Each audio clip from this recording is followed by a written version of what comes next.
Third experimental observation क्या है कि फोटोइलेक्ट्रिक इफेक्ट हम एक्सप्लेन कर सकते हैं सिर्फ और सिर्फ अगर हम माने कि लाइट का पार्टिकल नेचर मानकर अगर हम चले तो ही हम एक्सप्लेन कर सकते हैं, वेव नेचर से एक्सप्लेन नहीं कर सकते।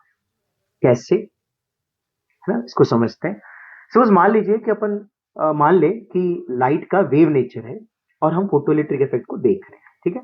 अगर लाइट का वेव नेचर होता, बाय वेव का मतलब क्या होता है, कंटिन्यूस फॉर्म ऑफ एनर्जी, ठीक है।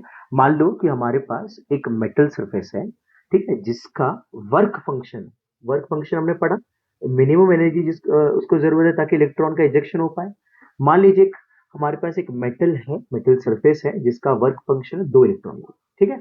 और हमने फोटोन डाला और फोटोन की एनर्जी है मान लो 1 इलेक्ट्रॉन वोल्ट, ठीक है। तो हम फोटॉन्स डाल रहे हैं और उनकी एनर्जी कितना, 1 इलेक्ट्रॉन वोल्ट। और इस सरफेस से एनर्जी, इस सरफेस से इलेक्ट्रॉन कब बाहर निकलेंगे, जब उन्हें इलेक्ट्रॉन को एनर्जी कितना मिल जाए, 2 इलेक्ट्रॉन वोल्ट, ठीक है। अगर हम मान ले वेव नेचर, ठीक है, तो 1 इलेक्ट्रॉन वोल्ट के साथ फोटॉन्स आ रहे हैं, बराबर, और कंटिन्यूस एनर्जी आ रहा है, ठीक है। अभी हम वेव नेचर मान रहे हैं तो कंटिन्यूस एनर्जी आ रहा है, तो कंटिन्यूस एनर्जी आ रहा है और इलेक्ट्रॉन को एनर्जी मिल रहा है 1 इलेक्ट्रॉन वोल्ट, ठीक है। अब कंटिन्यूसली एनर्जी आ रहा है मतलब थोड़े टाइम के बाद धीरे धीरे धीरे धीरे विथ सम टाइम, जैसे जैसे टाइम जाएगा उसकी एनर्जी तो बढ़ती जाएगी ना, उसको एनर्जी कंटिन्यूसली मिलते जा रहा है। तो धीरे धीरे धीरे धीरे उस इलेक्ट्रॉन को एनर्जी, एक टाइम आ जाएगा जब उसकी एनर्जी कितनी हो जाएगी, 2 इलेक्ट्रॉन की, और तब वो इलेक्ट्रॉन बाहर आ जाएगा, है ना। अगर हम वेव नेचर माने, मैं क्या बोल रहा हूँ, अगर हम वेव नेचर माने तो ऐसा होना चाहिए, क्या होना चाहिए कि किसी भी इंटेंसिटी में फोटोइलेक्ट्रिक इफेक्ट होना चाहिए। थोड़ा सा और एक्सप्लेन करता हूँ।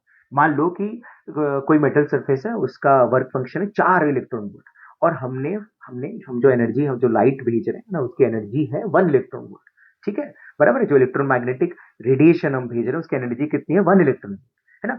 वेव नेचर माने तो कंटिन्यूसली एनर्जी जा रहा है।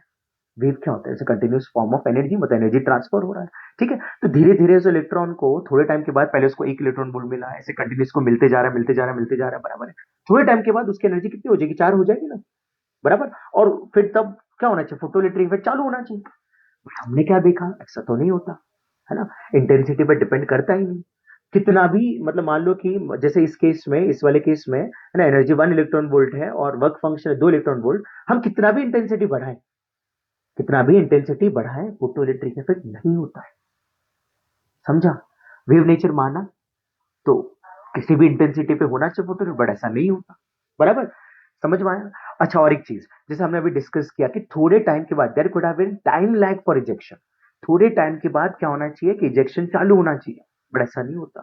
Photo electric effect instantaneous process होता है। कैसा प्रोसेस होता है, इंस्टेंटेनियस प्रोसेस होता है, कोई भी टाइम लैग नहीं होता है ना। वेव नेचर माने तो टाइम लैग होना चाहिए, बट एक्चुअल में हम देखते हैं, एक्सपेरिमेंटली हमने देखा है कि कोई भी टाइम लैग नहीं होता, तुरंत चालू हो जाता है फोटोलिटिक इफेक्ट। अगर होना होता है ना तो तुरंत चालू होता है, कोई टाइम लैग नहीं होता, इतना कम टाइम लैग होता है कि 10⁻⁹ की अपने को अपन मान सकते हैं कि there is no time lag, instantaneous process, है ना।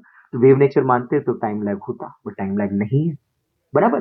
प्लस क्या होता, इजेक्शन क्या होता, फ्रीक्वेंसी या वेवलेंथ पे डिपेंड नहीं करता, क्योंकि हम जैसे जैसे टाइम बढ़ाए तो एनर्जी बढ़ने लग जाएगी, है ना। तो फोटोइलेक्ट्रिक इफेक्ट फ्रीक्वेंसी और वेवलेंथ पे डिपेंड नहीं करना चाहिए। जबकि हमने क्या देखा है, हमने अभी भी सेकंड पॉइंट में देखा कि फोटोइलेक्ट्रिक इफेक्ट फ्रीक्वेंसी या वेवलेंथ पे डिपेंड करता है, एक पर्टिकुलर वेवलेंथ पे आके फोटोइलेक्ट्रिक इफेक्ट चालू होता है, बराबर, समझ में आया? जिसको जिस उस मैक्सिमम वैल्यू को अपन क्या बोलते हैं, थ्रेशोल्ड वेवलेंथ, है ना। तो अगर हम वेव नेचर माने तो ऐसे पॉइंट्स होने चाहिए थे, ये सारी चीजें होना चाहिए था, बट ऐसा एक्सपेरिमेंटली हमने देखा कि नहीं हो रहा।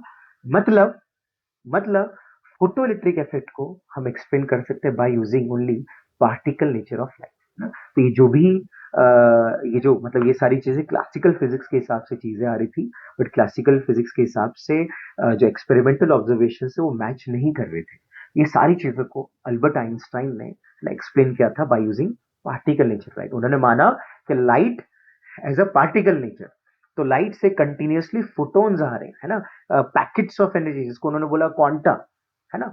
और अगर एक फोटोन की एनर्जी जो जो भी रिक्वायरमेंट है उस मेटल सरफेस की, जो वर्क फंक्शन उससे ज्यादा हो गया, उसके बराबर हो गया, तो फोटोइलेक्ट्रिक इफेक्ट होगा, ठीक, समझ में आ गया? आई होप आपको ये पॉइंट समझा। थर्ड एक्सपेरिमेंटल ऑब्जर्वेशन है ना, इसके बाद हम फोर्थ वाला देखेंगे नेक्स्ट वीडियो में।